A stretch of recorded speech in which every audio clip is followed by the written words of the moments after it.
Money myths are incorrect assumptions you have about money. These incorrect views were taught to us or imprinted on us by relatives or friends who have strong feelings about money. Many of us carry these untruths about money that society has taught us to our own harm. These money fallacies impede our ability to become financially literate or achieve financial objectives and freedom. You are damaging your prospects of financial success if you have ever looked at what people say about money and made key financial decisions based on those myths.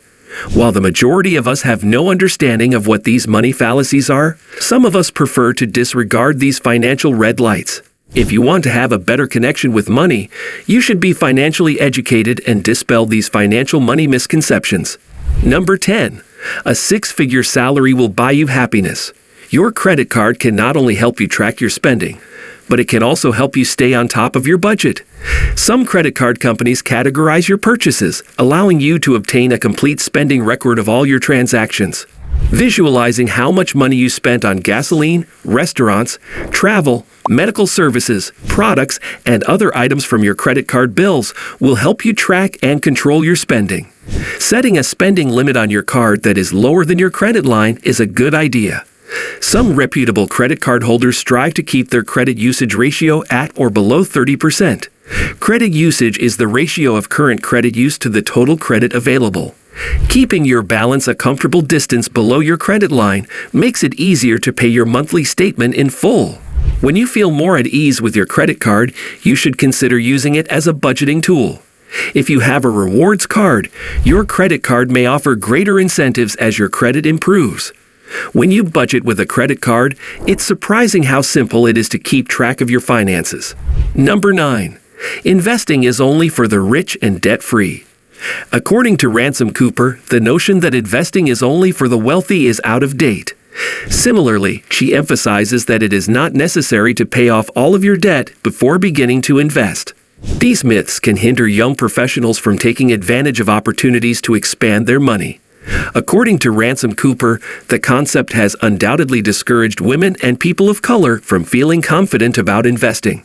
According to the 2022 Ariel Schwab Black Investor Survey, only 55% of Black Americans were investors in 2020, compared to 71% of white Americans. However, the discrepancy is closing, with 58% of Black Americans investing in 2022, compared to 63% of white Americans.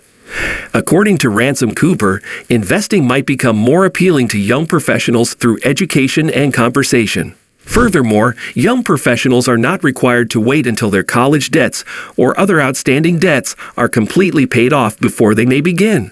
Compound growth is the most important thing, she emphasizes. When it comes to investing, the earlier you start, even if it's only $20 or $50 each month, the better. Number 8. The only way to build wealth is by buying a home. As a young professional, you may believe that purchasing a home is the best way to develop money and equity. However, it is not required.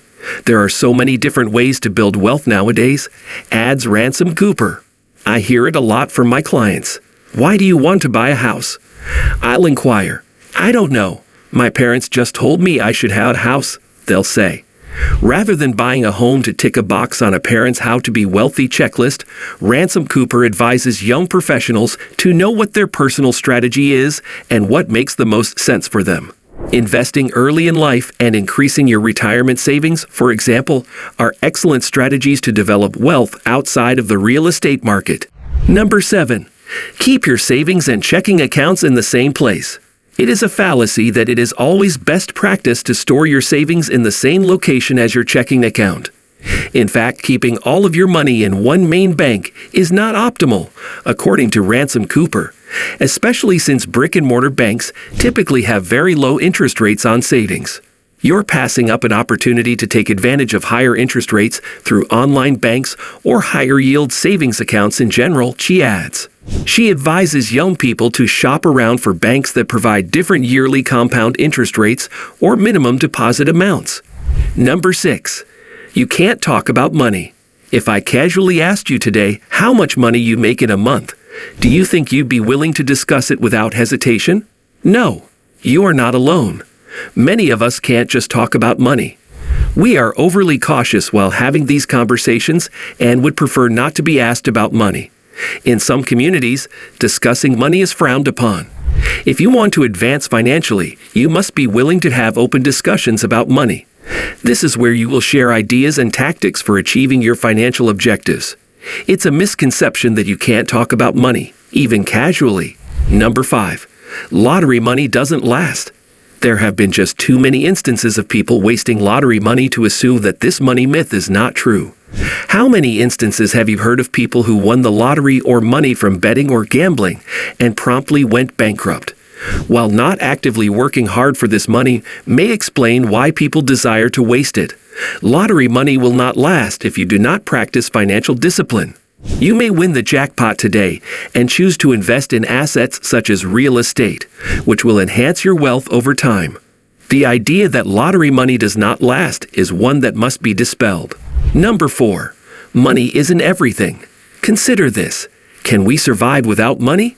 The short answer is no. We need money to survive. Is money, however, truly everything? Money enables us to obtain the necessities of life. You need money to buy food, clothes, shelter, education, and other necessities. However, there are some things about our existence that money cannot purchase.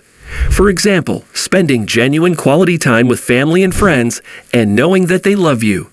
That is something that money cannot buy. As a result, the money myth that money isn't everything is only half accurate. Number 3. Money is scarce. The scarcity perspective we have toward money is at the root of the money fallacy. We don't want to spend money since we don't know if we'll be able to meet our needs the following time. Instead, we save a lot of money in case we don't have enough when the time comes to spend it. If this describes you, you should quit thinking about money. One way to do this is to become financially literate and develop financial habits that will propel you to financial success.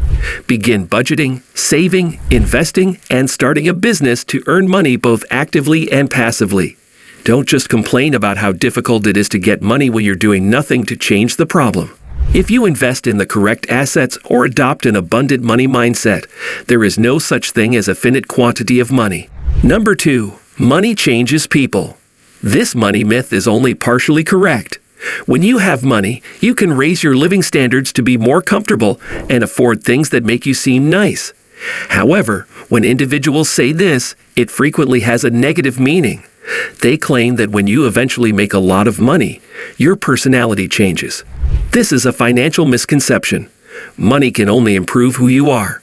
If you are a philanthropist at heart, money will allow you to give back to society in the way that you see fit. If you are a corrupt individual, you will use the money for corrupt purposes. Money will only draw attention to your true personality. If you want to make any progress in your financial life, you must dispel the misconception that money changes people. Number 1. Money cannot buy happiness. It's heartening to see how many of us are gradually dispelling this money fallacy. We are mistaken in believing that money cannot bring happiness. It is a legend. This is why. Happiness is an emotion or feeling that arises from a sense of well-being or enjoyment of any benefit, such as comfort. What does it cost to acquire comfort? And money. So money may purchase happiness. Money lifts your spirits by providing you with the fleeting moments of bliss that happiness entails. If you can afford that expensive vacation or finally buy your ideal house or automobile, then you are pleased. However, if you desire an innate sensation of satisfaction and fulfillment within yourself, what is termed joy, then you need to work towards it yourself. Saying that money cannot buy happiness is a money fallacy that you should dispel now. That's a wrap on the video. I hope you liked it. If you did, let me know by giving it a thumbs up, and do not forget to subscribe. Thanks for watching. See you next time.